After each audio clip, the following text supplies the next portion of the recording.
Hello everyone, this is Raghav Snehi और आज हम 6 दिसंबर के द हिंदू न्यूज़पेपर का एनालिसिस करेंगे एंड देखेंगे कि कैसे करंट अफेयर्स को हम प्रीलिम्स एंड मेंस के पर्सपेक्टिव से यूटिलाइज कर सकते हैं।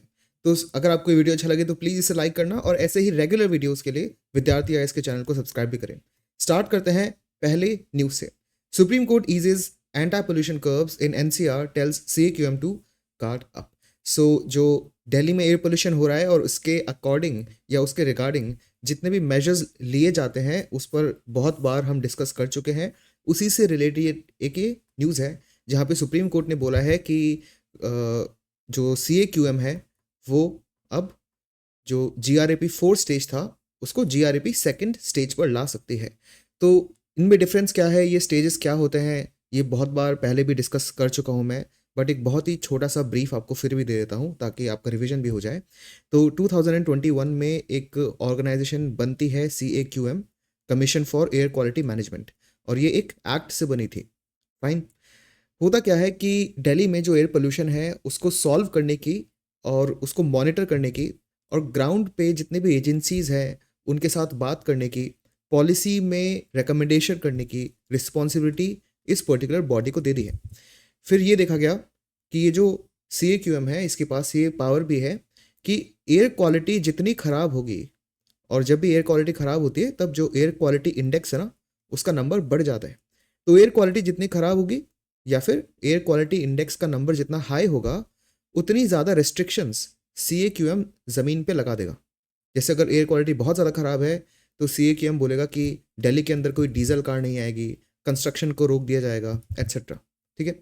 तो इन्हीं मेजर्स को GRAP बोला जाता है, ग्रेडेड रिस्पॉन्स एक्शन प्लान। और इसके 4 स्टेजेस होते हैं। जब एयर क्वालिटी पुअर होती है या वेरी पुअर होती है तब ये हो जाता है GRAP का स्टेज 1 एंड स्टेज 2। अगर इससे भी ज़्यादा एयर क्वालिटी ख़राब होती है तो वो सीवियर कैटेगरी में आ जाती है या फिर सीवियर प्लस, और ये हो जाता है स्टेज 3 और स्टेज 4। ठीक है। तो आप सोच सकते हो कि जो स्टेज 1 का GRAP मेजर है जहाँ पे एयर क्वालिटी पुअर है वहाँ पे ग्राउंड पे जो रिस्ट्रिक्शंस होंगे वो होंगे तो सही, बट इतने ज़्यादा सीवियर नहीं होंगे। लेकिन अगर एयर क्वालिटी इंडेक्स इतना ज़्यादा है और एयर क्वालिटी बहुत कम है तो सीवियर प्लस, अगर एयर क्वालिटी इंडेक्स उस कैटेगरी में आता है तो 4th स्टेज का GRAP लग जाता है। और 4th स्टेज में क्या होता है, बहुत ज़्यादा रिस्ट्रिक्शंस हो जाती है, कंस्ट्रक्शन रुक जाता है ऑलमोस्ट सारा, पूरा नहीं बट ऑलमोस्ट सारा। बहुत सारी कार्स दिल्ली के अंदर नहीं आ सकती, बड़े बड़े ट्रक्स को दिल्ली को राउट करके जाना पड़ता है, बहुत सारी इंडस्ट्रीज़ को अपना जो काम है वो हॉल्ट करना पड़ता है। तो इससे क्या है, जो लोकल दिल्ली की इकोनॉमी है उसको बहुत ज़्यादा एक ऑब्स्टिकल फील होता है क्योंकि इतने सारे इकोनॉमिकल एक्टिविटी रुक गए। सो CAQM ने क्या सोचा कि चलो ठीक है, एयर पोल्यूशन थोड़ा ठीक हुआ है, और CAQM ने ही जो स्टेज 4 है उसको अप्लाई करा था, और अब वो करना चाहती है कि स्टेज 4 से अब वापस कम से कम स्टेज 2 तक हम कर देंगे, जिसमें रिस्ट्रिक्शंस तो रहेगी बट स्टेज 4 से काफ़ी कम रिस्ट्रिक्शंस होगी। लेकिन सुप्रीम कोर्ट मना कर रहा था। सुप्रीम कोर्ट बोल रहा है कि ग्राउंड पे एयर क्वालिटी अच्छी नहीं हुई है तो आप 4 से 2 क्यों कर रहे हो। CAQM ने बोला देखो, जो GRAP है ये कोई ऐसा मेजर पॉलिसी डिसीजन नहीं है कि दिल्ली में अगले 5 साल तक GRAP लगा रहेगा, नहीं, ये एक इमरजेंसी मेजर है। सुप्रीम कोर्ट ने बोला ऐसा नहीं है, एयर क्वालिटी जब तक खराब है GRAP हायर स्टेज का लगा रहेगा। ठीक है, क्योंकि सुप्रीम कोर्ट चाहता है कि एयर क्वालिटी से लोगों की तबीयत या फिर हेल्थ खराब ना हो। CAQM चाहता है कि ज़्यादा नंबर वाले या ज़्यादा ऊपर वाले स्टेज का जो GRAP है उसको लगने से जो इकोनॉमिक लॉस है वो ना हो। तो दोनों का जो डिफरेंस और पर्सपेक्टिव था, सुप्रीम कोर्ट ने फाइनली कंसीड कर दिया है कि ठीक है, आप GRAP 4 को GRAP 2 में कन्वर्ट कर लो। फाइन। तो ये पूरी स्टोरी थी, इसको पहले भी हम डिस्कस कर चुके हैं बट ये इस पर एक छोटा सा अपडेट था। चलते हैं नेक्स्ट न्यूज़ के अंदर। Living under a dust blanket. So ये एक छोटी सी केस स्टडी है हरियाणा की, जहाँ पे ये बोला गया है कि बहुत बार क्या होता है, जो स्टोन माइनिंग होती है उसके कारण हेल्थ प्रॉब्लम्स आसपास जो रह रहे लोग हैं उनको आती है।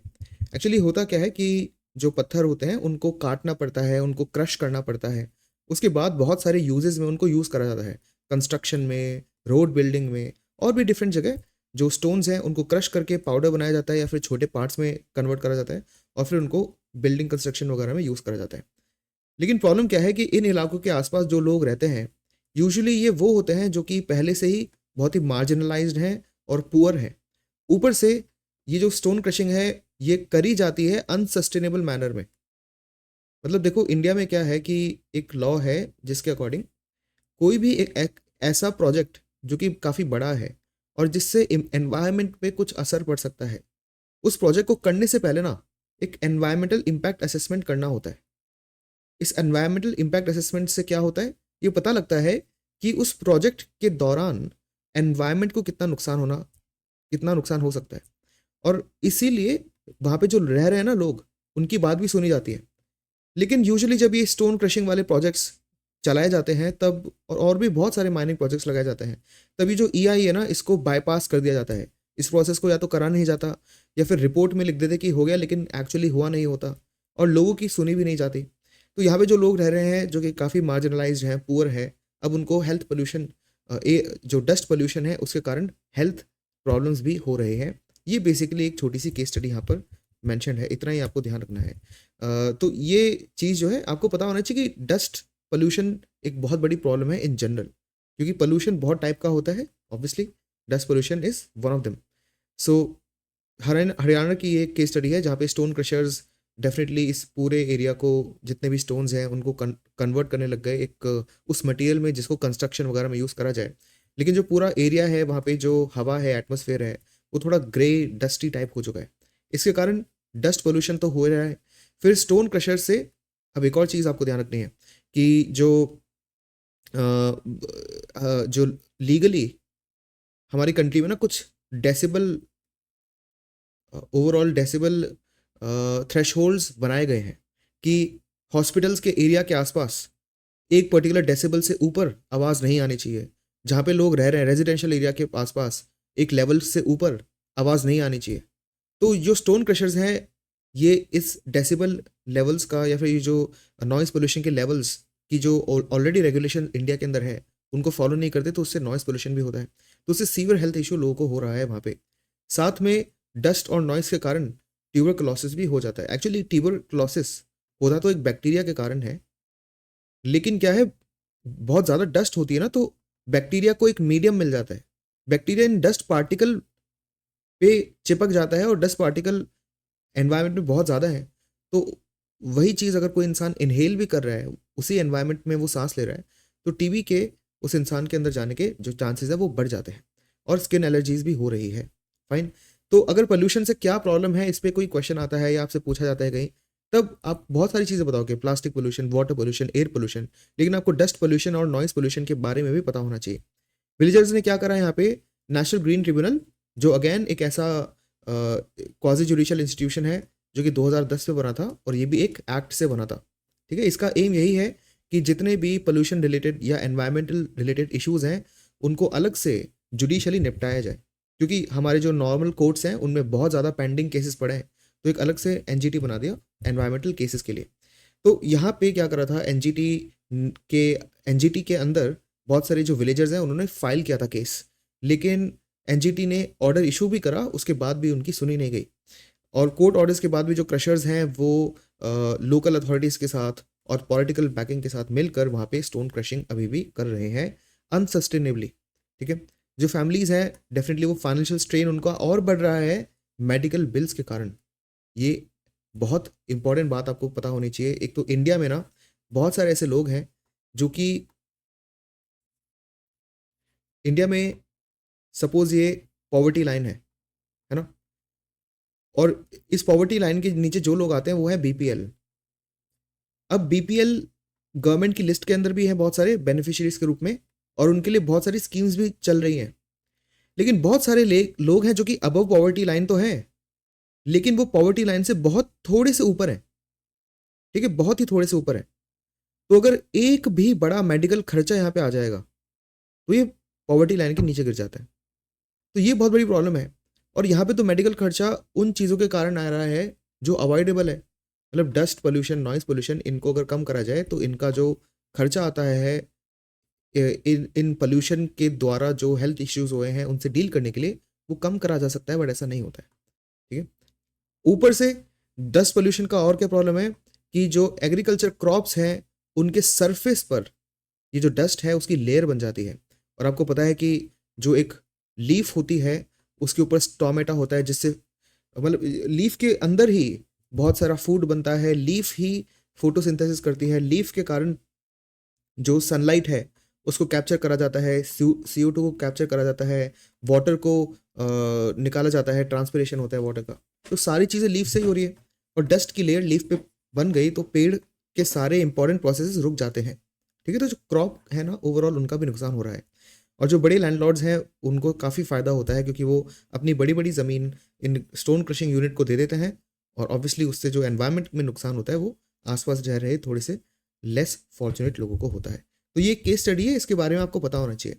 इसको मैंने इंक्लूड इसलिए करा है क्योंकि इससे आपको डस्ट पोल्यूशन के बारे में 2-3 चीज़ें और पता चल गई कि भाई डस्ट पोल्यूशन से क्या-क्या प्रॉब्लम होती है।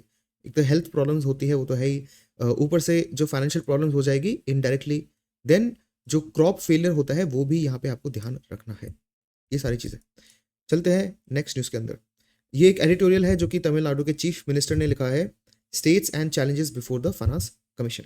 तो काफ़ी इंटरेस्टिंग है ये, क्योंकि आई थिंक पिछले कुछ द हिंदू न्यूज़पेपर एनालिसिस में भी एक ऐसा ही फाइनेंस कमीशन का एक एडिटोरियल था जो शायद इन्होंने ही लिखा था, बट अभी फिर से इन्होंने इस चीज़ को थोड़ा और हाईलाइट करके लिखा है। तो समझते हैं कि यहाँ पे इशू क्या है और ये क्या बात कर रहे हैं। देखो, फाइनेंस कमीशन होता क्या है, सिंपल सी बात है। यहाँ पे दो चीज़ें हैं कि सेंट्रल गवर्नमेंट बहुत सारा टैक्स कलेक्ट करती है, ठीक है, बहुत सारा टैक्स कलेक्ट करती है। अब सेंट्रल गवर्नमेंट ने जितना टैक्स कलेक्ट करा है उसका कुछ परसेंटेज वो जितने भी स्टेट्स हैं, मतलब इंडिया में 28 स्टेट्स हैं, है ना, 28 स्टेट्स हैं और 8 यूनियन टेरिटरीज हैं। तो जितने भी स्टेट्स हैं ना, सेंट्रल गवर्नमेंट उनको बांट देती है, ठीक है, कुछ हिस्सा जो सेंट्रल गवर्नमेंट ने कमाया है। तो सेंट्रल गवर्नमेंट का कितना हिस्सा इन स्टेट्स के पास जाएगा वो कौन डिसाइड करता है? वो डिसाइड तो सेंट्रल गवर्नमेंट ही करती है, लेकिन उसके लिए एक कमेटी बैठती है जिसको बोलते हैं फाइनेंस कमीशन। और फाइनेंस कमीशन ये पूरी कैलकुलेशन करके बताती है कि देखो, इतना परसेंटेज मतलब 41% जो सेंटर ने टैक्स से पैसा कमाया है वो स्टेट्स को मिलना चाहिए, सेंटर का हिस्सा, मतलब सेंटर के टोटल कॉर्पस में से स्टेट का हिस्सा सेंटर के टैक्स कलेक्शन का 41% होना चाहिए। ये फाइनेंस कमीशन रेकमेंड करती है, और ये रेकमेंड ही करती है सिर्फ, मतलब अगर फाइनेंस कमीशन ने कोई डिसीजन ले लिया तो वो सेंट्रल गवर्नमेंट पे ऐसा नहीं है कि उनका ये बर्डन हो गया कि उनको फाइनेंस कमीशन की बात बाइंडिंग है उन पर, ऐसा कुछ नहीं है। लेकिन क्योंकि फाइनेंस कमीशन एक बहुत ही रेप्यूटेबल बॉडी है तो इसलिए उसकी बात मान ली जाती है। दूसरी चीज़ क्या होती है, फाइनेंस कमीशन और क्या डिसाइड करती है? अब देखो, 100 रुपये अगर सेंटर कमा रही है तो उसमें से फाइनेंस कमीशन ने बोला कि 41 जो रुपए है ना वो सारे स्टेट्स में जाएंगे। लेकिन ये जो 41 रुपीज़ हैं इसको भी तो आपको और डिवाइड करना पड़ेगा ना, कि यूपी में 41 रुपीज़ में से कितने रुपीज़ जा रहे हैं, तमिलनाडु में कितने जा रहे हैं, राजस्थान में कितने जा रहे हैं।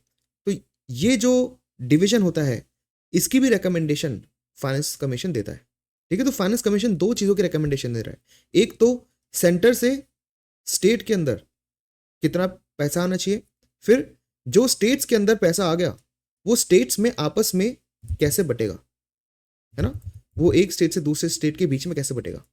तो ये जो पैसा आ रहा है ना सेंटर से स्टेट के बीच में, इसको कहते हैं वर्टिकल डिवॉल्यूशन, क्योंकि ये वर्टिकल है, सिंपल। और जो पैसा आपस में स्टेट्स के अंदर बट रहा है, इन 41 रुपीज़ का फर्दर डिवीजन जो आपस में स्टेट के बीच में हो रहा है, इसको आप क्या बोलोगे? हॉरिजॉन्टल डिवॉल्यूशन, ठीक है। ये चीज़ आपको बतानी चाहिए, इन पे डायरेक्टली प्रीलिम्स में क्वेश्चन बनते हैं। फाइन। तो फाइनेंस कमीशन ये कर रहा है, अभी जो है 16th फाइनेंस कमीशन बना है। तो एक और चीज़ आपको ध्यान रखनी है कि अभी लाइक आज के दिन में, ठीक है, अभी हम 2024 में, तो आज के दिन में जो डिवॉल्यूशन हो रहा है, अभी जो सेंटर स्टेट को दे रहा है पैसा और वो जिस पर्टिकुलर परसेंटेज पे दे रहा है, ये किसने डिसाइड करा था? तो ये डिसाइड करा था 15th फाइनेंस कमीशन ने, ठीक है। और 15th फाइनेंस कमीशन जो है वो 2000 मतलब हर फाइनेंस कमीशन 5 साल, मतलब हर फाइनेंस कमीशन की जो रिकमेंडेशन है वो 5 साल तक चलती है, ठीक है। तो 15 फाइनेंस कमीशन की जो रिकमेंडेशन है वो अभी चल रही है, ठीक है, और वो 5 साल के लिए है। तो मतलब 15 फाइनेंस कमीशन खुद बना था 2017 में, क्योंकि उसको कैलकुलेशन करनी थी। 2017 से 2020 तक उसने कैलकुलेशन करी, बहुत रिसर्च करी, और फिर बोला कि 2021 से 2025 तक जो डिवॉल्यूशन है ना सेंटर से स्टेट का और स्टेट के बीच में, वो इतना होना चाहिए, है ना। तो 2020 में उसने ये चीज़ बताई थी, लेकिन 2020 में क्या हो गया था, कोविड आ गया था। तो ये जो 2021 का ईयर है ना, इसको अलग से निकाल दिया, क्योंकि 5 साल के लिए होता है, लेकिन 2021 को अलग से निकाल दिया क्योंकि बहुत सारी चीज़ें बदल गई थी 2020 के अंदर। सो फिर फाइनेंस कमीशन ने बोला चलो ठीक है 2021 तो हो गया, अब इसको भूल जाते हैं। अब उन्होंने बोला 2022 से 2026, ठीक है।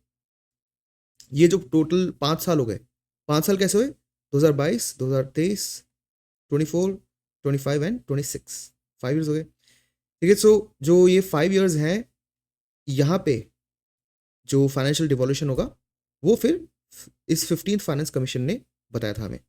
तो 2026 के बाद से जो 5 साल होंगे, वो फाइनेंस डिवॉल्यूशन कैसे होना चाहिए, उसके लिए अभी आज 2024 के अराउंड, एक्चुअली ये बात जो है 2023 से चल रही है, बट इसी टाइम पीरियड में 16th फाइनेंस कमीशन बिठा दी गई। वो 2026 तक अपनी रिपोर्ट प्रेजेंट कर देगी और उसके बाद 2026 से आगे जो 5 साल है उसका डिवॉल्यूशन उस रिपोर्ट के अकॉर्डिंग होगा। तो ऐसा इन जनरल होता है। तो ये प्रोसीजर अब आपको समझ में आ गया, तो ये जो आर्टिकल है वो आपको बहुत इजीली समझ में आ जाएगा। सो जो गवर्नमेंट है तमिलनाडु की, रिसेंटली क्या हुआ, उनके स्टेट में अरविंद पनगरिया, जो कि अभी 16 फाइनेंस कमीशन के चेयरमैन है, ये आपको ध्यान रखना है, वो अभी तमिलनाडु में उन्होंने विजिट करा था ऐसे ही बातचीत करने के लिए। तो उसी डिस्कशन के ऊपर तमिलनाडु के सीएम ने ये एक पर्टिकुलर एडिटोरियल लिखा है। तो उन्होंने बोला कि ये जो फाइनेंस कमीशन है ये डेफिनेटली बहुत ही एक यूनिक पोजीशन पे है, क्योंकि जो फिस्कल चैलेंजेस होते हैं, फिस्कल चैलेंजेस मतलब जो एक गवर्नमेंट है वो अपने बजट को कैसे मैनेज करती है, उसी को फिस्कल इश्यूज या फिस्कल चैलेंजेस बोला जाता है। वो डेफिनेटली फाइनेंस कमीशन के पास बहुत बड़ी रिस्पॉन्सिबिलिटी है। एंड यहाँ पे तमिलनाडु के चीफ मिनिस्टर बोल रहे हैं कि अभी फिलहाल जो स्टेट्स हैं और यूनियन मतलब जो सेंट्रल गवर्नमेंट है, इन दोनों की जो रिलेशनशिप है वो स्क्यूड है, थोड़ी स्क्यूड मतलब अच्छी, मतलब थोड़ी सी कॉन्फ्लिक्टेड है, ज़्यादा अच्छी नहीं है। तो ये आपको ध्यान रखना है। Then the decision taken by the finance commission will not only shape the physical fate for the next 5 years but influence India's economic trajectory for the decade to come. तो अभी वो बोल रहे हैं कि इंडिया, देखो 2020 के बाद इंडिया एक 2021 से इंडिया एक बहुत ही इंटरेस्टिंग डेकेड में आ चुका है, क्योंकि 2027 तक हमारे कुछ गोल्स हैं, 2030 तक हमारे कुछ गोल्स हैं। इसी साल में फ्यूचर में क्लाइमेट चेंज में क्या होगा वो सारी चीज़ें डिसाइड होगी। लोग बोल रहे हैं 2030 तक इंडिया वर्ल्ड की 3rd लार्जेस्ट इकॉनमी बन जाएगा। तो ये बहुत ही इंटरेस्टिंग एक डेकेड है। तो अब 26 के बाद से जो 5 साल आएंगे वो इसी डेकेड का सेकेंड हाफ होगा, और जो 16 फाइनेंस कमीशन है उसका जो डिसीजन होगा वो इसी पीरियड पर वो डिसीजन इनैक्ट होगा। तो मतलब 16 फाइनेंस कमीशन के ऊपर बहुत बड़ी रिस्पॉन्सिबिलिटी है एक इतने इंपॉर्टेंट टाइम पर इतनी इंपॉर्टेंट पॉलिसी लाने का, ठीक है।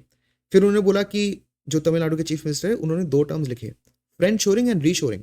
वो बोला कि वर्ल्ड में ये चीज़ें चल रही है इंटरनेशनल ट्रेड में, तो ये बहुत ही इंपॉर्टेंट टर्म्स हो गई, क्योंकि इसको एडिटोरियल में लिखा गया है। ऐसे स्टेटमेंट्स और ऐसे कीवर्ड्स प्रीलिम्स में कभी कभी पूछ ले जाते हैं, चांसेस कम है बट आपको पता होना चाहिए। इसका सिंपल सा मतलब ये है कि सपोज जो यूएस है वो चाइना के साथ ट्रेड कर रहा था, रशिया के साथ ट्रेड कर रहा था, और लेट्स से कनाडा के साथ ट्रेड कर रहा था, ठीक है। अब यूएस को पता है, या फिर ऐसे मान लेते हैं धीरे धीरे यूएस और चाइना की रिलेशनशिप अच्छी नहीं हुई, यूएस और रशिया की रिलेशनशिप भी थोड़ी सी डिटीरियोरेट हो रही है। तो यूएस क्या करेगा, चाइना से अपना बिजनेस कनाडा में मूव कर लेगा, रशिया से अपना बिजनेस कनाडा में मूव कर लेगा। अभी तो ऐसा हो रहा है कि यूएस और कनाडा के रिलेशंस भी अच्छे नहीं है, बट मैंने आपको एक एग्जांपल दिया है। इसका क्या हुआ, मतलब कि यूएस ने क्या करा, जो दूसरे ट्रेडिंग पार्टनर्स थे उससे अपना ट्रेड उठा के किसी और अपने फ्रेंडली कंट्री के साथ वो करने लग गया। इस ट्रेड प्रैक्टिस को बोलते हैं फ्रेंड शोरिंग, ठीक है। और रीशोरिंग मतलब बदलते रहना। जैसे कोई कंपनी है यूएस की जो चाइना से ट्रेड कर रही है और इंडिया से ट्रेड कर रही है, ठीक है, या इंडिया में बहुत सारी कंपनीज है उनके साथ ट्रेड कर रही है। फिर चाइना में ट्रेड करना बहुत डिफिकल्ट है, क्योंकि चाइना में जो ओवरऑल डेमोक्रेसी है वो काफ़ी स्ट्रगलिंग है। देन चाइना बहुत सारे जो डेट ट्रैप कर रहा है बहुत सारी कंट्रीज से, तो चाइना का जो ओवरऑल इमेज है वो भी अच्छी नहीं है। और कोविड-19 के बाद पता चला कि चाइना पर पूरा प्रोसेस ही डिपेंडेंट है सारे वर्ल्ड का, और अगर चाइना में लॉकडाउन आ जाएगा तो वर्ल्ड की इकोनॉमी ही रुक जाएगी ऐसे। तो ये कंपनी क्या करेगी, ये चाइना से अपना जो ट्रेड है वो उठा के इंडिया में शिफ्ट कर देगी। तो यहाँ पे उसने इसलिए नहीं करा क्योंकि इंडिया उसको पसंद है, नहीं, या इंडिया उसका फ्रेंड है, नहीं, यहाँ पे वो ऑल्टरनेटिव्स ढूंढ रहा है। तो यहाँ पे ट्रेड को शिफ्ट करने की प्रैक्टिस को कहते हैं रीशोरिंग। सिंपल इतना ही आपको जानना है और ज़्यादा डिटेल में नहीं जानना। यानी वो बोल रहे हैं कि वर्ल्ड में अभी ना ये दोनों प्रैक्टिसेस चल रही है इंटरनेशनल ट्रेड में। तो इंडिया के लिए और इंडिया में तमिलनाडु के लिए ये बहुत बड़ी अपॉर्चुनिटी है और फाइनेंस कमीशन को इस चीज़ को याद रखना चाहिए। अब देखो, अब आप ध्यान रखना, मेंस में ऐसा क्वेश्चन आया है कि 16 फाइनेंस कमीशन का एनालिसिस करो, या जो 16, क्योंकि अब तक 16 फाइनेंस कमीशन की रिपोर्ट नहीं आई ना, अभी तक आई नहीं है, तो 16 फाइनेंस कमीशन के पास अपॉर्चुनिटीज़ क्या है और चैलेंजेस क्या है, ये पूछा जा सकता है आपसे मेंस में। तब आपको पता है कि ये अपॉर्चुनिटी है एक फ्रेंड शोरिंग और रीशोरिंग जो वर्ल्ड में हो रही है। ठीक है, तो ये अब आपको एक पॉइंट मिल गया वो लिखने के लिए। ऑलराइट, और फाइनेंस कमीशन डेफिनेटली एक बैलेंस बनाने की कोशिश करता है, equitable redistribution and incentivising growth. अब इसका क्या मतलब है और ये लाइन यहाँ पे क्यों लिखी है अलग से, वो देख लेते हैं। देखो, जो साउथ इंडियन स्टेट्स हैं वो कहते हैं कि जो उनकी इकोनॉमिक ग्रोथ है वो काफ़ी अच्छी रही है, लेकिन ज़्यादातर जो नॉर्थ इंडियन स्टेट्स हैं उनकी इकोनॉमिक ग्रोथ बहुत ही बेसिक सी रही है। फिर जो साउथ इंडियन स्टेट्स हैं वो बोलते हैं कि उन्होंने बहुत ज़्यादा मेहनत करके अपनी पॉपुलेशन को कंट्रोल करा है। फाइन। और जो नॉर्थ इंडियन स्टेट्स हैं वहाँ पे पॉपुलेशन कंट्रोल हुई है, लेकिन उतने अच्छे से नहीं हुई जितने साउथ इंडियन स्टेट्स सक्सेसफुल रहे हैं इस चीज़ को करने में। तो फाइनेंस कमीशन के पास एक रिस्पॉन्सिबिलिटी है, क्या सेंटर से कितना पैसा स्टेट में जाएगा ये तो वो बताता ही है, लेकिन जो हॉराइजॉन्टल डिवोल्यूशन है ना, हर स्टेट में कितना पैसा जाएगा वो भी फाइनेंस कमीशन बताता है। लेकिन किस बेसिस पे वो डिसाइड करेगा कि यूपी, तमिलनाडु, राजस्थान में कितना पैसा जाएगा, वो डिसाइड करता है यूजुअली पॉपुलेशन के बेसिस पे, कि पॉपुलेशन जिस स्टेट में ज़्यादा है ऑब्वियसली उस स्टेट पे जो उस स्टेट के लिए जो पैसा है वो ज़्यादा मिलेगा उनको। ये तो काफ़ी ऑब्वियस सी चीज़ है। तो इससे प्रॉब्लम क्या हो रही है कि वो स्टेट्स जिनके पास ज़्यादा पॉपुलेशन है, मतलब नॉर्थ इंडियन स्टेट्स, लेकिन वहाँ पे इकोनॉमिक ग्रोथ पहली बात तो कम है, दूसरी चीज़ जो साउथ इंडियन स्टेट्स हैं उनका ये क्लेम है कि नॉर्थ इंडियन स्टेट्स ने इतनी मेहनत नहीं करी पॉपुलेशन को कंट्रोल करने के लिए। तो मतलब साउथ इंडियन स्टेट्स को एक तरह से पनिशमेंट मिल रहा है कम पॉपुलेशन होने का, क्योंकि जितनी कम पॉपुलेशन फाइनेंस कमीशन उनको कम पैसा देगी, लेकिन इनकी पॉपुलेशन कम है क्योंकि इन्होंने मेहनत करके कम करी है, बहुत ही ज़्यादा इफेक्टिव पॉलिसी डिसीजंस के साथ कम करी है।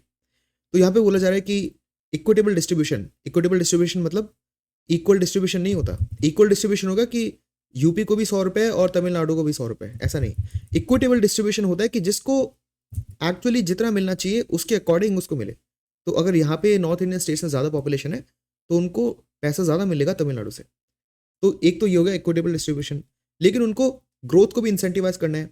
जो साउथ इंडियन स्टेट्स हैं वहाँ पे इंडिया के बहुत बड़े बड़े इकोनॉमिक सेंटर्स हैं, हैदराबाद, बेंगलुरु एट्सेट्रा, और चेन्नई भी एक बहुत बड़ा इंपॉर्टेंट एक्सपोर्टिंग और इम्पोर्टिंग में, इंटरनेशनल ट्रेड में एक सेंटर भी है।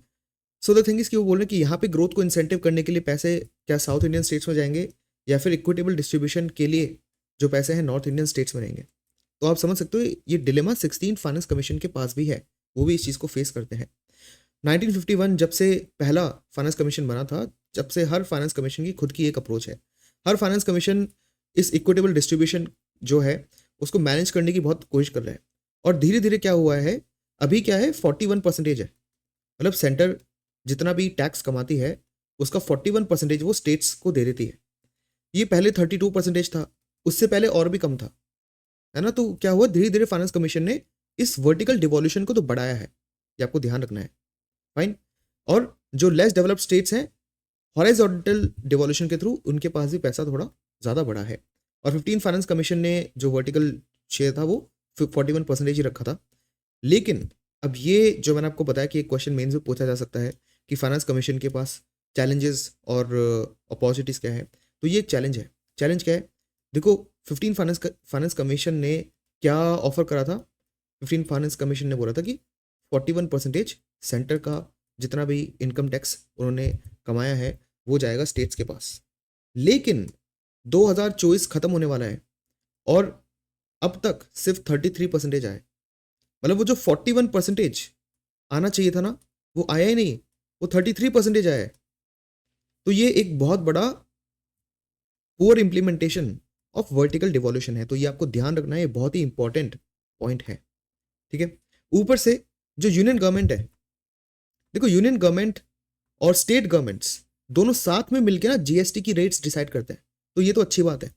लेकिन यूनियन गवर्नमेंट अपने आप से सेस और सरचार्ज डिसाइड कर लेती है, उसमें स्टेट्स फंस जाते हैं, क्योंकि स्टेट्स का कोई रोल ही नहीं है सेस और सरचार्ज अप्लाई करने में जो सेंटर कर रही है ना। तो इन चार्जेस के कारण जो स्टेट के पास पैसा बचता भी है वो भी सेंटर में चले आता है। अगर सेस और सरचार्ज की जगह यूनियन गवर्नमेंट जीएसटी लगाए तो कम से कम स्टेट्स को मिलेगा तो सही कुछ। तो ये भी एक थोड़ा सा प्रॉब्लम है। इसके कारण जो डिक्लाइन है ना डिवॉल्यूशन में, जो 41% की जगह वो 33% ही रह रहा है अभी, वो इसी कारण है। मतलब ये एक रीज़न है उस पर्टिकुलर लॉस का। फिर जो फाइनेंशियल ओवरऑल ये भी देखा गया जो स्टेट्स हैं उनके ऊपर बहुत बड़ा फाइनेंशियल बर्डन है अभी भी। इसके दो कारण उन्होंने बताए। एक तो ये जो डिवॉल्यूशन है ये ढंग से नहीं हो रहा। दूसरी चीज़ सेंट्रली स्पॉन्सर्ड स्कीम। सेंटर क्या कर रही है, मतलब तमिलनाडु के जो चीफ मिनिस्टर है वो ये क्लेम कर रहे हैं कि सेंटर भर भर के सेंट्रली स्पॉन्सर्ड स्कीम्स निकाल रहे हैं। सेंट्रली स्पॉन्सर्ड स्कीम्स क्या होती हैं? ये वो स्कीम होती है जिसमें सेंटर कुछ परसेंटेज पैसा उठाती है, खर्चा उठाती है, और स्टेट कुछ परसेंटेज खर्चा उठाता है एक स्कीम को इम्प्लीमेंट करने के लिए। और सेंट्रल सेक्टर स्कीम्स उनको बोलते हैं जिसमें सेंटर 100% सिर्फ खुद का ही पैसा इन्वॉल्व करती है। तो आज अगर सेंटर ने कोई ऐसी स्कीम लॉन्च कर दी जिसको जो सेंट्रली स्पॉन्सर्ड स्कीम है, और एक स्टेट को अभी पता चला कि भाई सेंटर ने तो ये स्कीम लॉन्च कर दी और उसका जो 40% खर्चा है वो हमें उठाना पड़ेगा, जबकि हमारी जो पर्सपेक्टिव है वो तो पूछ ही नहीं गई हमसे कि भाई हम भी चाहते हैं क्या इसका पार्ट बनना। तो ये एक प्रॉब्लम है जिसके कारण जो स्टेट्स हैं उन पर फाइनेंशियल स्ट्रेन बढ़ रहा है। ये तमिलनाडु के चीफ मिनिस्टर बोल रहे हैं। ठीक है, तो जो फेयर और इक्विटेबल शेयर है अकॉर्डिंग टू द सीएम वो 50% तक होना चाहिए। ये भी ना आप सजेशन में लिख सकते हो अगर फाइनेंस कमीशन के ऊपर मेंस में क्वेश्चन आता है तो। ठीक है, मतलब जब आप कंक्लूड करोगे अपने आंसर को तभी आप लिख सकते हो कि भाई ये जो डिवॉल्यूशन है ये 50% तक बढ़े तो ये प्रॉब्लम जो है थोड़ी सी सॉल्व होंगी। तो ये तो वर्टिकल डिवॉल्यूशन की बात थी। अब हॉरिजॉन्टल डिवॉल्यूशन का क्या, जहाँ पे तमिलनाडु क्लेम कर रहा है कि उसको कम पैसे मिल रहे हैं कंपेयर टू जितने वो खुद टैक्स से कंट्रीब्यूट करता है। ठीक है, सो जो रीडिस्ट्रीब्यूशन पॉलिसी है वो पहले ऑलमोस्ट यहाँ पे लिखा है 4.5 डेकेड्स, मतलब 45 ईयर्स तक लिमिटेड रिजल्ट आए रियल ग्रोथ को ड्राइव करने के लिए स्टार्टिंग से ही। मतलब जो ये रीडिस्ट्रीब्यूशन पॉलिसी थी, रीडिस्ट्रीब्यूशन का मतलब रिच स्टेट्स से पैसा लेके पुअर स्टेट्स को देना, ये है रीडिस्ट्रीब्यूशन पॉलिसी। और फाइनेंस कमीशन को भी यही बोला जाता था कि वो भी यही चीज़ कर रही है। ठीक है, लेकिन इससे हुआ क्या, और ये कंसर्न क्या बता रहे हैं तमिलनाडु के चीफ मिनिस्टर, कि जो ग्रोइंग या ग्रोथ वाले स्टेट्स हैं वो इस रीडिस्ट्रीब्यूशन के कारण फंस जाते हैं एक मिडिल इनकम ट्रैप के अंदर। मतलब वो थोड़ा ग्रो करते हैं, और जो उनका प्रॉफिट है वो डिस्ट्रीब्यूट हो जाता है किस पर, मतलब कहाँ चले जाते हैं वो, अंडर डेवलप्ड या फिर डेवलपिंग स्टेट्स के पास। तो जो ग्रोइंग स्टेट्स हैं जो पैसा कमा रहे हैं उनका जो प्रॉफिट है या उनका जो एक्चुअल क्रीम है उसको कहीं और इन्वेस्ट कर दिया जाता है। तो मतलब जो ग्रोथ है वो 50 से 100 रुपए हुई, लेकिन टॉप 30 रुपीज़ लेके सेंटर चले गए और किसी और स्टेट को दे दिया। तो इनकी एक्चुअल ग्रोथ तो 50 से सिर्फ 70 ही रह गई। तो इससे क्या हुआ कि एक पॉइंट के बाद वो 100 रुपए नहीं पहुंच पा रही, ये स्टेट 70 रुपए पे ही रुक जाते हैं। तो क्या हुआ, ये हायर इनकम पे नहीं, ये मिडिल इनकम में ही रुक गए। इसी को बोलते हैं मिडिल इनकम ट्रैप। ठीक है, growing old before becoming rich. तो यही आपको ध्यान रखना है। तो आई होप कि वो जो पूरा पैसेज आपको समझ में आया हो। मेरी कोशिश यही थी कि जो ऑथर ने लिखा है उनके पर्सपेक्टिव से समझाना। ऑब्वियसली इसमें बहुत सारे पर्सपेक्टिव्स आते हैं जिस पे फ्यूचर में कभी डिस्कशन करेंगे इस डिवॉल्यूशन के ऊपर, बट उन्होंने जो लिखा है आई होप कि वो बातें आपको समझ में आ गई हो। चलते हैं नेक्स्ट एडिटोरियल की तरफ। अ 3 नेशन विजिट एज अ फोरे into summit diplomacy. So India ने अभी 3 कंट्रीज़ को विजिट करा था और हर कंट्री को मैंने कवर भी करा था डिफरेंट न्यूज़पेपर एनालिसिस में। तो पहले जो प्राइम मिनिस्टर है वो नाइजीरिया जाते हैं। एक्चुअली उनको जाना था G20 अटेंड करने ब्राज़ील में। इस दौरान वो पहले नाइजीरिया में उतरे, ब्राज़ील भी गए साउथ अमेरिका के अंदर, और साउथ अमेरिका के अंदर एक और कंट्री है गयाना, वहाँ पर भी वो गए। तो इन तीनों समिट की समरी इस एडिटोरियल में लिख दी है। वैसे तो हम न्यूज़ एनालिसिस में देख चुके हैं बट यहाँ से थोड़ा सा रिवीजन हो जाएगा हमारा। तो नाइजीरिया में वो गए थे, ऑब्वियसली अबुजा में वो रुके थे, और ये बता रहे हैं और ये फैक्ट भी है कि नाइजीरिया अफ्रीका की सबसे ज़्यादा पॉपुलस, मतलब सबसे ज़्यादा पॉपुलेशन है, नंबर 1, और वहाँ की 4th लार्जेस्ट इकोनॉमी है। देखो कल मैंने आपसे एडिटोरियल डिस्कस करा था और इस एडिटोरियल में लाइन थी कि नाइजीरिया फर्स्ट इकोनॉमी है, मतलब लार्जेस्ट इकोनॉमी है अफ्रीका में। तो मैंने आपको बताया भी था कि वो डेटा गलत है। और इस एडिटोरियल में यही लिखा है कि नाइजीरिया फोर्थ लार्जेस्ट इकोनॉमी है। एनीवे, नाइजीरिया वेस्ट अफ्रीका में आता है, और ये मैंने आपको कल भी बताया था कि नाइजीरिया जितना इन्फ्लुएंशियल है, उसके कारण अगर हम सिर्फ नाइजीरिया से रिलेशनशिप अच्छी कर लें तो बाकी के जो वेस्ट अफ्रीकन नेशंस हैं उनसे रिलेशनशिप इंप्रूव करना बहुत ईजी हो जाता है। ठीक है। एंड जो ये अफ्रीका है, इसकी ओवरऑल जो इंपॉर्टेंस है वो बढ़ती जा रही है। पहले बात तो नाइजीरिया को G20 समिट में पिछली बार बुलाया था अफ्रीकन यूनियन के थ्रू। अफ्रीकन यूनियन को G20 का मेंबर बना दिया गया है और नाइजीरिया भी वहाँ पे आया था इसको अटेंड करने। दूसरी चीज़, जो ब्रिक्स है उसमें नाइजीरिया को एक पार्टनर स्टेट बना दिया है। अब देखो यहाँ पे मैंने क्या बोला है, इसको ध्यान से सुनो। ब्रिक्स का मेंबर नहीं है नाइजीरिया, ब्रिक्स का पार्टनर स्टेट है। ठीक है, ये डिफरेंस आपको पता होना चाहिए। पार्टनर स्टेट होता है कि अगर ब्रिक्स को फ्यूचर में, ब्रिक्स क्या है, Brazil, Russia, India, China, south Africa, अगर इस ग्रुप को फ्यूचर में किसी के साथ ट्रेड करना है तो वो पहले अपने पार्टनर्स को ढूंढेगा और फिर किसी और कंट्री के साथ वो ट्रेड करेगा या उनको प्रेफरेंस देगा। तो ये होता है पार्टनर स्टेट। पार्टनर स्टेट का मतलब नहीं है कि नाइजीरिया ब्रिक्स का मेंबर बन गया है, ऐसा नहीं है।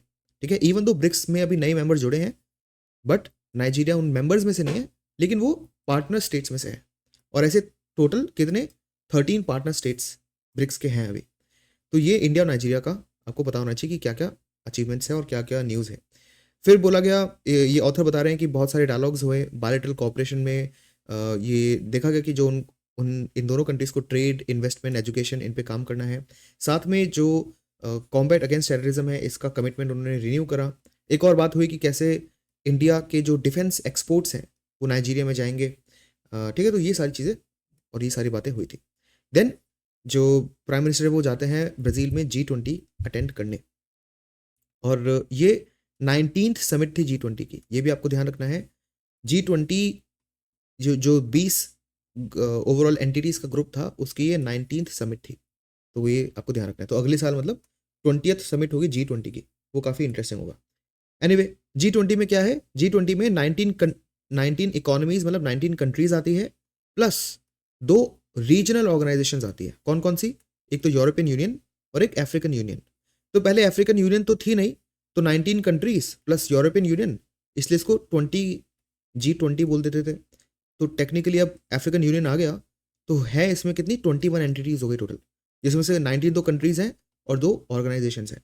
तो टेक्निकली इसका नाम अब G21 हो जाना चाहिए, बट खैर अभी ऐसा नहीं है। फाइन। ये रियो de जेनेरियो में हुई थी। ब्राज़ील की एक बहुत ही इंपॉर्टेंट कंट्री है, एक सिटी है, एंड यहाँ पे रियो डिक्लेरेशन साइन हुआ था। ये भी प्रीलिम्स में आपसे शायद पूछा जाए कि रियो डिक्लेरेशन क्या है, तो ये तो काफ़ी ईजी होगा आप लोगों के लिए सॉल्व करना, but random one day exams में ऐसे क्वेश्चन पूछ लिए जाते हैं। ठीक है, तो यहाँ पे 3 प्रायोरिटीज़ थी। अब ये आपको ध्यान रखना है क्योंकि G20 में क्या क्या हुआ, इस पे प्रीलिम्स में भी क्वेश्चन बन सकता है और मेंस में भी क्वेश्चन बन सकता है। ठीक है, तो ये आपको याद रखना है कि 3 मेन मुद्दे थे। पहला था सोशल इंक्लूजन। सोशल इंक्लूजन मतलब लोगों को साथ में लेके चलना, जो पिछड़े हैं, जो थोड़े बैकवर्ड एरियाज में रहते हैं, या फिर जिनके पास जो मार्जिनलाइज कम्युनिटी है, वल्नरेबल कम्युनिटी है, उनको भी वर्ल्ड की इकोनॉमिक ग्रोथ का फ़ायदा हो। Social inclusion. दूसरा था सस्टेनेबल डेवलपमेंट। सस्टेनेबल डेवलपमेंट भाई कि एनवायरमेंटल फ्रेंडली डेवलपमेंट करें। थर्ड है ग्लोबल गवर्नेंस इंस्टीट्यूशन में रिफॉर्म। ग्लोबल गवर्नेंस इंस्टीट्यूशन कौन से हो गए? जो कि मल्टीलेटरल इंस्टीट्यूशन हो गए, जैसे World Bank, United Nation Security Council, then IMF, ठीक है, यूनाइटेड नेशंस इन जनरल। तो ये सारे जो मल्टीलेटरल ग्लोबल गवर्नेंस इंस्टीट्यूशंस हैं, वर्ल्ड ट्रेड ऑर्गेनाइजेशंस, इन सब में रिफॉर्म लाने की बहुत ज़्यादा ज़रूरत है। अब इसमें रिफॉर्म लाने की ज़रूरत क्यों है? क्योंकि ये सारे ऑर्गेनाइजेशंस तब बने थे जब ग्लोबल ऑर्डर बहुत डिफरेंट था। 1940s में बने थे ज़्यादातर ये, एंड तब 2 मेन पावर थी, US एंड USSR। आज कौन सी पावर है? आज कोई भी एक पावर नहीं है, आज बहुत सारी पावर है। ठीक है, तो जो हमारा वर्ल्ड है वो मल्टीपोलर बन गया है, बहुत सारी पावर्स हैं। तो आपने सिर्फ इन 2-3 कंट्रीज़ को ही इतनी ज़्यादा पावर क्यों दे रखी है इन ऑर्गेनाइजेशन में, जब बहुत सारी कंट्रीज़ पावरफुल हैं आज के डेट में। ठीक है, तो जो मल्टीलेटरल ऑर्गेनाइजेशन है वो ग्राउंड रियलिटी, जो ग्राउंड ग्लोबल ऑर्डर है, करंट ग्लोबल ऑर्डर या फिर कंटेम्प्रेरी ग्लोबल ऑर्डर, उसके अकॉर्डिंग अलाइंड नहीं है, इसलिए वहाँ पे रिफॉर्म करने की जरूरत है। ठीक है, और global alliance against hunger and poverty भी लॉन्च हुआ था, ये आपको ध्यान रखना है, G20 इन ब्राज़ील। फाइन। ये एक ऐसा प्लेटफॉर्म होगा जहाँ पे फाइनेंस और नॉलेज शेयरिंग को क्या करा जाएगा, डेफिनेटली इसको इम्प्रूव करा जाएगा। तो ये हो गया सोशल इंक्लूजन के लिए, ठीक है, सोशल इंक्लूजन के लिए ये हुआ। सस्टेनेबल डेवलपमेंट पर भी जो, देखो जब ये G20 समिट हो रही थी ना, तब COP29 भी चल रहा था, ठीक है। तो सस्टेनेबल डेवलपमेंट में क्लाइमेट फाइनेंस की बात की गई इस गोल को अचीव करने के लिए। तीसरा क्या है, रिफॉर्म इन ग्लोबल गवर्नेंस। इसके लिए क्या किया गया, इसके लिए इन्होंने एक रोड मैप निकाला, better sorry better, bigger and more effective multilateral development banks. Multilateral development banks कौन से हो गए, जो कि इंटरनेशनल बैंक्स है, वर्ल्ड बैंक हो गया, एशियन डेवलपमेंट बैंक हो गया, AIIB हो गया, न्यू डेवलपमेंट बैंक हो गया, ठीक है। ऐसे बहुत सारे जो मल्टीलेटरल बैंक्स हैं उनमें चेंज और रिफॉर्म की यहाँ पे बात की गई। फाइन, तो ये आपको ध्यान रखना है, ये डायरेक्टली पूछ लेंगे प्रीलिम्स में ये क्या है और कब लॉन्च हुआ, ठीक है। मेंस में अगर क्वेश्चन आ गया G20 में क्या क्या हुआ, तो ये तीनों चीज़ आपको लिखनी पड़ेगी कि उसके अंदर क्या क्या बातें हुई, इस तरह से। फिर प्राइम मिनिस्टर जाते हैं गयाना, ये भी साउथ अमेरिका में ही, नॉर्थ मतलब साउथ अमेरिका के नॉर्थ ईस्ट में है। एंड यहाँ पे अराउंड 1 मिलियन पीपल, मतलब 1 मिलियन पीपल लोग भी नहीं रहते यहाँ पे, 1 मिलियन हो गया अराउंड 10 लाख, इतने लोग भी नहीं रहते यहाँ पे। देन इस पूरी कंट्री की 40% पॉपुलेशन तो इंडियन ओरिजिन है। इंडियन ओरिजिन मतलब ये लोग इंडियन सिटीजन्स नहीं है, लेकिन इनके जो पेरेंट्स हैं या ग्रैंड पेरेंट्स थे वो इंडियंस रहे होंगे, तो अब ये इंडियन ओरिजिन लोग यहाँ पे रहते हैं। एंड यहाँ पे हाई एनर्जी रिसोर्सेज हैं, इसलिए गयाना का हमारे इंटरनेशनल रिलेशन में काफ़ी बड़ा रोल भी है। देन ठीक है, हाँ, तो यही चीज़ है, और ये तो खैर कल की स्लाइड है यहाँ पे। तो ये जो 3 कंट्रीज़ का दौरा किया था अभी प्राइम मिनिस्टर में, वो काफ़ी इंटरेस्टिंग था, और उसी की समरी हमें यहाँ पे मिल भी गई। जो ये सारी चीज़ें, इनफैक्ट ज़्यादातर चीज़ें हम डिस्कस कर चुके थे पहले भी कुछ डिफरेंट सेशंस में, तो वो आपका रिवाइज भी हो गया होगा। Next editorial, is Israel's war in Gaza putting the global order at battle. So ये एक क्वेश्चन एंड आंसर के फॉर्म में ना एक डिबेट का एक कॉलम यहाँ पे द हिंदू ने रिलीज करा है, जहाँ पे मल्टीपल पीपल ये डिस्कस कर रहे हैं, डिबेट कर रहे हैं कि ये जो पर्टिकुलर इसराइल कॉन्फ्लिक्ट है, इसराइल और पैलेस्टीन कॉन्फ्लिक्ट, क्या इससे जो ओवरऑल ग्लोबल ऑर्डर है क्या वो बिगड़ रहा है या नहीं, ठीक है। तो यही यहाँ पे लिखा है, तो इसमें बहुत सारी डिबेट है, कुछ पॉलिटिकल पॉइंट्स भी हैं जो हमारे लिए इंपॉर्टेंट नहीं है। तो जो इसमें रेलेवेंट कंटेंट है सिविल सर्विसेज के लिए, वो मैंने यहाँ पे लिखा है ताकि आपको कुछ फैक्ट्स वगैरह पता चल जाए। बाय द वे ये सारी बातें हम पहले भी different the Hindu newspaper analysis में कर चुके हैं, बट आपका रिवीजन हो जाएगा और 2-3 चीज़ें शायद नई भी हमें मिल जाए।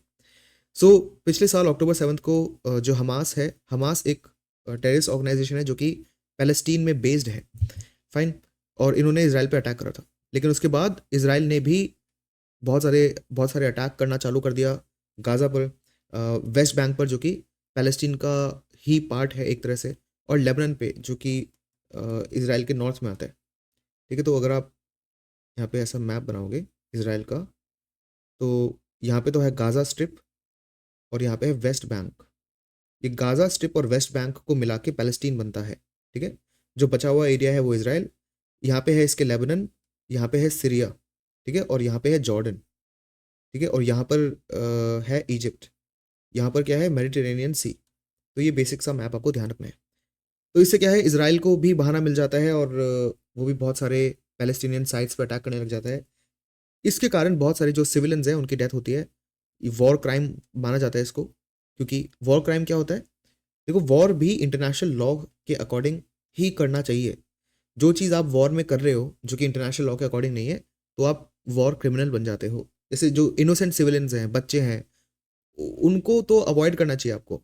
जो नॉर्मल रेजिडेंशियल एरियाज़ हैं, हॉस्पिटल्स हैं, एजुकेशन स्कूल्स हैं, वहाँ पे अटैक नहीं करना चाहिए। अगर ये चीज़ करी जाती है तो फिर वो जो इंटरनेशनल लॉ है वॉर का, उसके अगेंस्ट चली जाती है, और जो लोग ये करते हैं उसको वॉर क्रिमिनल माना जाता है। इसलिए जो इंटरनेशनल क्रिमिनल कोर्ट है, ठीक है, इंटरनेशनल क्रिमिनल कोर्ट है, उसने इजराइल की जो लीडरशिप है उसके अगेंस्ट अरेस्ट वारंट जारी कर दिए वॉर क्राइम के अकॉर्डिंग, एंड जो हमास के लीडर्स हैं उसके अगेंस्ट भी अरेस्ट वारंट्स जारी किए थे। तो ये आपको ध्यान रखना है, फाइन। तो यहाँ पे एक बहुत बड़ा ह्यूमैनिटेरियन क्राइसिस हो चुका है। जो इंटरनेशनल कोर्ट ऑफ जस्टिस है ICJ, उन्होंने भी वार्निंग दी है कि पैलेस्टीन में एक बहुत बड़ा जेनोसाइड ना हो जाए। एक्चुअली वो तो अनफॉर्चुनेटली हो ही रहा है, ठीक है। तो ये अभी करंट सिचुएशन है, मतलब ये जो पर्टिकुलर डिबेट यहाँ पे ये कर रहे हैं, इस पर्टिकुलर आर्टिकल में जो चीज़ें मेंशन है उसमें ये डेटा मेंशन है, ठीक है। फिर ये भी लिखा है कि जो ग्लोबल इंस्टीट्यूशंस हैं वो बहुत ज़्यादा पोलराइज्ड हैं। अब ये इंपॉर्टेंट पॉइंट है आपके लिए GS2 के लिए। क्योंकि ज़रूरी नहीं है कि इस कॉन्फ्लिक्ट के अकॉर्डिंग या इस कॉन्फ्लिक्ट के रेलेवेंस में आप ये चीज़ बोलो। इन जनरल भी जो ग्लोबल इंस्टीट्यूशंस है वो बहुत ज़्यादा पोलराइज्ड है। जैसे अब यूनाइटेड नेशन सिक्योरिटी काउंसिल की बात करो। यूनाइटेड नेशन सिक्योरिटी काउंसिल पूरे यूएन इकोसिस्टम में सबसे बड़ी बॉडी है, यह सबसे इंपॉर्टेंट एक ऑर्गेनाइजेशन है जिसमें 5 परमानेंट मेंबर्स हैं। इनमें से अगर 4 मेंबर्स कोई एक चीज़ बोल रहे हैं और अगर एक भी मेंबर डिसएग्री कर जाता है और वो वीटो कर देता है पूरे डिस्कशन को, तो ये पूरा डिस्कशन किसी काम का नहीं रहेगा। मतलब एक पर्सन या एक कंट्री एक पूरे रिजोल्यूशन को खारिज कर सकती है। ठीक है, तो ये यूनाइटेड नेशन सिक्योरिटी काउंसिल के पास बहुत बड़ी पावर है। और यहाँ पे कौन है? यूएस है, यहाँ पे रशिया भी है और चाइना भी है। यूएस के अलग खुद के इंटरेस्ट हैं, रशिया के अलग इंटरेस्ट है, चाइना के अलग इंटरेस्ट हैं। तो यूएनएससी कोई ऐसी बॉडी नहीं जहाँ पे हर कोई मिलजुल के बात कर रहा है। यहाँ पे तो देखो 3 ही डिफरेंट टेंजेंट्स निकल रहे हैं एक ही छोटी सी ऑर्गेनाइजेशन के अंदर। तो यहाँ पे पोलराइजेशन हो चुका है, बहुत ज़्यादा डिफरेंस आ चुका है एक ही ऑर्गेनाइजेशन के अंदर। ठीक है, एंड इस एडिटोरियल में लिखा है कि यूएस ने भी डबल स्टैंडर्ड्स दिखाए हैं कि वो इंटरनेशनल लॉ को फेवर तो करता है, लेकिन जब इसराइल इंटरनेशनल लॉ का वायलेशन करता है तब वो अपने अलाइज को हेल्प करने के लिए उसको रूल बेस्ड ऑर्डर बनाने की बात करता है। रूल्स बेस्ड ऑर्डर होता है कि जो ओवरऑल ग्लोबल ऑर्डर है उसमें इंटरनेशनल लॉ को फॉलो होना चाहिए, लेकिन वो अपने एलाइज की, क्योंकि इसराइल यूएस का एलाई है, तो अपने एलाइज की जो कुछ रूल ब्रेकिंग एक्टिविटीज़ है उसको इग्नोर कर देता है, ये ऑथर कह रहे हैं। ठीक है, फिर जो इंटरनेशनल क्रिमिनल कोर्ट है, मैंने भी बताया कि उन्होंने वारंट निकाला है इसराइल के अगेंस्ट भी और हमास के लीडर्स के अगेंस्ट भी। तो इसराइल पे इसका फ़र्क नहीं पड़ता, क्योंकि इसराइल और इंडिया ये ऐसी कुछ कंट्रीज़ हैं जो आईसीसी के सिग्नेटरी नहीं है। मतलब हमने आईसीसी बन तो गया इंटरनेशनल क्रिमिनल कोर्ट, लेकिन इंडिया, इसराइल और ऐसे और भी कंट्रीज़ इस ऑर्गेनाइजेशन के सिग्नेटरी ही नहीं है। तो जो भी हो जाए हमारी कंट्री पे इसका फ़र्क नहीं पड़ता, और इसराइल पर भी ये जो वारंट है अनफॉर्चुनेटली इसका कुछ फ़र्क नहीं पड़ेगा। देन यूएस इसराइल डायनामिक्स, ये तो काफ़ी इंटरेस्टिंग है ही, क्योंकि यूएस के लिए इसराइल एक बहुत बड़ा एक सोल्जर है, एक पॉन है मिडल ईस्ट में, जिसको यूज़ करके वो वहाँ पे अपने डेमोक्रेटिक व्यूज़ को और ज़्यादा फैलाता है। या फिर ईरान, जिससे बहुत टाइम से यूएस की एक यूएस के अगेंस्ट बहुत ज़्यादा टेंशन्स बने हुए हैं यूएस और ईरान के बीच में। तो ईरान के अगेंस्ट मिडिल ईस्ट में इसराइल उनका एक बहुत बड़ा एलाई भी बन के है, इसलिए यहाँ पे इन दोनों की रिलेशनशिप काफ़ी स्ट्रांग है। इंडिया की पोजीशन क्या है? इंडिया ने इंटरनेशनल क्रिमिनल कोर्ट ज्वाइन नहीं किया था, इसलिए क्योंकि वहाँ पे टेररिज्म वगैरह की कोई डेफिनेशन नहीं है। और हमारा ये भी एक रोल था कि देखो, हम एक सोवरीन कंट्री है और हमारा खुद का एक नेशनल जुडिशियल सिस्टम है। कोई इंटरनेशनल जुडिशियल सिस्टम इंडिया के अंदर क्या हो रहा है या इंडिया के लोगों को प्रोसिक्यूट नहीं कर सकता, इसलिए भी इंडिया ने साइन नहीं करा था। ठीक है, और यूनाइटेड नेशन सिक्योरिटी काउंसिल तो डेफिनेटली इनइफेक्टिव है ही। जो यूएस है वो अपने दोस्तों को बचाने के लिए बहुत सारे रिजोल्यूशन को वीटो कर देता है। रशिया खुद को बचाने के लिए, क्योंकि रशिया के अगेंस्ट बहुत सारे रिजोल्यूशन पास हो रहे थे जब रशिया ने यूक्रेन को इन्वेड किया था, तो रशिया अपने आप को बचाने के लिए बहुत सारे उसको वीटो कर देता है। तो जो इंटरनेशनल मल्टीलेटरल ऑर्गेनाइजेशंस है उनका कोई उनमें बहुत ज़्यादा पोलराइजेशन हो रखा है और उनकी इफेक्टिवनेस धीरे धीरे बहुत ज़्यादा कम होती जा रही है। ठीक है, चलते नेक्स्ट न्यूज़ पर। PSLV लॉन्चेस और basically places Proba 3 satellites in space. So ये कल भी डिस्कशन किया था हमने, और कल ये बताया था मैंने आपको कि जो प्रोबा 3 सैटेलाइट है वो लॉन्च होने वाली थी, लेकिन उसमें डिले आ गया था एक, बट अब वो लॉन्च हो चुकी है और स्पेस के अंदर जा चुकी है। तो जब मैं स्पेस कह रहा हूँ, मेरा मतलब ये है कि अर्थ के ऊपर जो ऑर्बिट है यही की बात की जा रही है। सो क्या है कि ये जो प्रोबा 3 करके एक ग्रुप ऑफ सैटेलाइट्स है या ट्विन सैटेलाइट्स हैं, इसको बनाया है यूरोपियन स्पेस एजेंसी ने। ये आपको ध्यान रखना है। ये किस रॉकेट से इसको लॉन्च करा गया था? पोलर सैटेलाइट लॉन्च व्हीकल या फिर PSLV से इसको लॉन्च किया गया था। ठीक है, C-59 रॉकेट से। ये 2 क्वेश्चन आपके प्रीलिम्स में डायरेक्टली यहाँ से बन गए। फिर इसको श्रीहरिकोटा इंडिया में जो सतीश धवन स्पेस सेंटर है वहाँ से लॉन्च करा गया था। एक और चीज़ आपको ध्यान रखनी है कि इसमें 2 स्पेस क्राफ्ट है। प्रोबा 3 ये एक मिशन का नाम है जिसके थ्रू 2 स्पेस क्राफ्ट को लॉन्च करा गया, और कुछ टाइम में ऑर्बिट के बाद वो एक ना फ्लाइंग फॉर्मेशन बना लेंगे अपने आप। मतलब जिस तरह से वो अर्थ के ऑर्बिटिंग कर रहे हैं, तो वो एक दूसरे के आगे पीछे हैं या साइड में हैं, वो कैसे हैं, वो जो उनका ओरिएंटेशन है ना, वो कुछ टाइम बाद अपने आप ही सेटल कर लेंगे।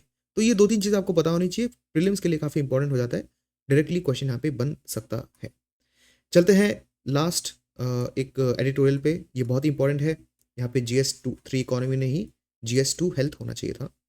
एनीवे, तो यहाँ पे बात की जा रही है कि इंडिया में जो ट्यूबरक्लोसिस का बर्डन है वो बहुत ज़्यादा है, और उससे जो मेंटल हेल्थ है लोगों की, उस पर भी इम्पैक्ट आ रहा है। तो यहाँ पे ये बोला जा रहा है कि टीबी से लोगों की मेंटल हेल्थ खराब होती है, और मेंटल हेल्थ अगर अच्छी नहीं होती तो लोग टीबी का जो कोर्स है ना, या उसका पूरी जो दवाइयाँ हैं उसको भी नहीं लेते। तो मतलब ये एक थोड़ी सी विशियस साइकिल है टीबी पेशेंट्स के लिए। अब ऐसे समझते हैं ऐसा क्यों है। देखो, इंडिया में वर्ल्ड के सबसे ज़्यादा टीबी पेशेंट है, पहले बात तो ठीक है। 2022 में जो हमारा डेटा अवेलेबल है, ऑलमोस्ट 2.4 मिलियन इंडियंस को टीबी में, मतलब 2.4 मिलियन इंडियंस का डायग्नोसिस हुआ था टीबी से 2022 में ही सिर्फ। ठीक है, तो ये नंबर याद रखने की आपको जरूरत नहीं है, बट इंडिया नंबर 1 पर आता है टीबी केसेस में, ये आपको ध्यान रखना है। फिर यहाँ पे बोला गया है कि टीबी और मेंटल इलनेस या फिर मेंटल हेल्थ चैलेंजेस, ये को एपिडेमिक है। ये बहुत ही इंपॉर्टेंट कीवर्ड है। आप बहुत सारे मेन्स आंसर राइटिंग में इसको यूज कर सकते हो। जैसे एक चीज मैं आपको बताऊं, for example climate change and agriculture जो प्रोडक्शन है उसमें रिडक्शन। क्योंकि क्लाइमेट चेंज से क्या होगा, जो बाढ़ है या जो सूखा है वो बहुत ही ज़्यादा होगा, और जो ओवरऑल वेदर है उसमें वेरिएशन भी बहुत ज़्यादा बढ़ जाएगा। तो इससे एग्रीकल्चर प्रोडक्शन को नुकसान होता है। तो एक तो क्लाइमेट चेंज अलग से ही और ज़्यादा ह्यूमंस पे प्रॉब्लम कॉज कर ही रहा है, ऊपर से उसके कारण एग्रीकल्चर प्रोडक्शन और डिक्लाइन हो रहा है। तो ये दोनों साथ में हो रहा है ना, और ये बहुत बड़े प्रॉब्लम्स हैं। तो इनको भी आप को एपिडेमिक बोल सकते हो। ठीक है, तो ये आपको ध्यान रखना है, ये जो को एपिडेमिक टर्म है बहुत ही क्लेवरली आप बहुत जगह यूज़ कर सकते हो मेंस के अंदर। एनीवे, तो यहाँ पे को एपिडेमिक है क्योंकि ये एक दूसरे को कॉज कर रहे हैं। मेंटल इलनेस या मेंटल हेल्थ इश्यूज जैसे डिप्रेशन वगैरह, एंग्जाइटी एक्सेट्रा, ये क्यों हो रहे हैं टीबी से? क्योंकि एक तो टीबी से एक स्टिग्मा जुड़ा हुआ है कि किसी टीबी पेशेंट के पास जाते नहीं लोग, उससे उसे टच करने से भी डरते हैं। ठीक है, तो ये सारी प्रॉब्लम्स हैं। देन टीबी का ट्रीटमेंट बहुत बड़ा है, बहुत लंबा ट्रीटमेंट है, चलता रहता है। तो जो इंसान है वो अपने आप ही बहुत ज़्यादा मेंटली ड्रेन हो जाता है। और टीबी के ट्रीटमेंट के और टीबी के खुद के ही कुछ साइड इफेक्ट्स भी हैं, जिसके कारण भी मेंटल इलनेस थोड़ी सी ज़्यादा सीवियर हो जाती है। ठीक है, इससे मेंटल हेल्थ इशू आने लग जाते हैं। एंड ये माना गया है कि डिप्रेशन एटलीस्ट, या फिर और जो मेंटल हेल्थ इश्यूज हैं, वो टीबी के पेशेंट्स में से 84% को इफेक्ट करते हैं। ये बहुत बड़ा नंबर है, ये आपको याद रखना ही है। ठीक है, और ये पॉइंट भी आपको याद रखना है। हो सकता है कि मेंटल हेल्थ पर ही सिर्फ एक क्वेश्चन आ जाए GS2 में, सिर्फ मेंटल हेल्थ के ऊपर इंडिया में क्या सिनेरियो है। तो वहाँ पे आपके पास एक ये बहुत बड़ा पॉइंट होगा जो आप लिख सकते हो। ऑब्वियसली सिर्फ आप टीबी के बारे में नहीं लिखोगे ना मेंटल हेल्थ के आंसर में, बहुत सारी चीज़ें लिखोगे, लेकिन आपके पास एक स्ट्रॉन्ग पॉइंट हो गया यहाँ पर जो आपको याद रखना है। पूरा मेंटल हेल्थ से क्या होता है, अब देखो टीबी के कारण क्या हुआ, मेंटल हेल्थ खराब हो गई। मेंटल हेल्थ खराब होने से क्या हो गया, इम्यून सिस्टम खराब हो गया। फाइन, अगर इम्यून सिस्टम खराब हो गया तो जो टीबी से रिकवरी करने के लिए जो दवाइयाँ बॉडी में जा रही थी उनका इम्पैक्ट भी कम हो गया। इससे जो ओवरऑल कोर्स है दवाइयों का वो और ज़्यादा बढ़ जाता है, टाइम और ज़्यादा बढ़ जाता है। लोग उससे परेशान होकर टीबी की दवाएं लेना भी छोड़ देते हैं और उनके अंदर टीबी रह जाता है। तो ये एक साइकिल है अनफॉर्चुनेटली। ठीक है, जो मेंटल हेल्थ डिसऑर्डर्स हैं वो डेफिनेटली हायर एडिक्शन रेट से भी ज़्यादा कोरिलेट करते हैं, और उससे ओवरऑल टीबी का रिस्क भी बढ़ जाता है। ये सारी चीज़ आपको ध्यान रखनी है। तो TB treatment adherence is compromise by mental health disorder, ये तो खैर हमने देख ही लिया। जो करंट टीबी केयर स्टैंडर्ड्स है ना वो अच्छे नहीं है इंडिया में, क्योंकि इंडिया में रूटीन मेंटल हेल्थ असेसमेंट नहीं करा जाता टीबी पेशेंट्स का। ठीक है, ये चीज़ आपको ध्यान रखनी है। तो ऑथर ने इतनी सारी चीज़ें क्लेम तो कर दी, लेकिन क्या उन्होंने बताया कि क्या करना चाहिए? हाँ, उन्होंने कुछ सोल्यूशन दिए हैं। जैसे तो मेंटल हेल्थ स्क्रीनिंग करना, जो भी टीबी पेशेंट्स हैं जिनको लाया जा रहा है उनको डिफरेंट डिफरेंट तरीके से उनकी मेंटल हेल्थ स्क्रीनिंग करा जाए। इसमें क्वेश्चनेयर्स होती हैं, कुछ टेस्ट्स हो सकते हैं। देन साइकोलॉजिकल सपोर्ट दिया जाए पूरे ट्रीटमेंट के दौरान, ये बहुत इंपॉर्टेंट है। जैसे कुछ डिजिटल थेरेपी, जैसे cognitive behaviour therapy. Cognitive behaviour therapy बहुत ही सिंपल है, इसमें लोगों को छोटे छोटे टास्क दिए जाते हैं करने के लिए, उससे क्या उनका कॉन्फिडेंस बढ़ता है, सेल्फ स्टीम बढ़ता है, etcetera. Community based support system बनाना, जिसमें ओवरऑल जो कम्युनिटी है, जिस हॉस्पिटल में डॉक्टर्स हैं, नर्सेज हैं, या फिर जिस सोसाइटी में वो रहते हैं, यहाँ पे टीबी के अगेंस्ट स्टिग्मा को फाइट करना, ये सारी चीज़ें। और इंडिया के अंदर जो मेंटल हेल्थ केयर एक्सेस है उसको भी बढ़ाना, क्योंकि मेंटल हेल्थ केयर का एक्सेस, कितने सारे रिहैबिलिटेशन फैसिलिटीज़ इंडिया में होंगे, कितने सारे अफोर्डेबल जो ओवरऑल थेरेपिस्ट्स हैं वो इंडिया में होंगे, मेंटल हेल्थ केयर की जो दवाइयाँ हैं क्या वो अफोर्डेबल हैं या नहीं, इन सारी चीज़ों पे सोच समझ के एक पॉलिसी बननी चाहिए जो इन सारी चीज़ों को ट्रीट करेगा। तो भाई यही एक सजेशन है जो इस ऑथर ने हमें दिया है। So this is it for today. मिलते हैं नेक्स्ट न्यूज़ एनालिसिस में and have a good day.